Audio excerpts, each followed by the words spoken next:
Hey guys, Tanya here, and today we're going to talk about this phrasal verb to back someone up. Back someone up.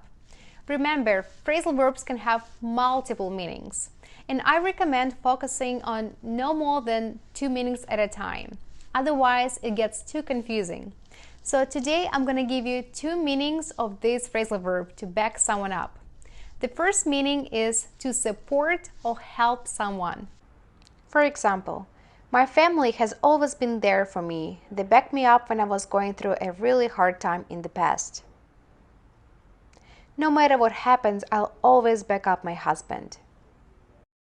And the second meaning of this phrasal verb is to say that someone is telling the truth.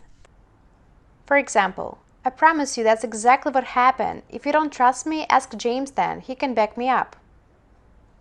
Hey James, can you back me up and tell my wife that I spent last night at your place playing poker? That's your lesson for today, guys. Don't forget to practice, make your own sentences, write them in the comments below, and I'll see you next time.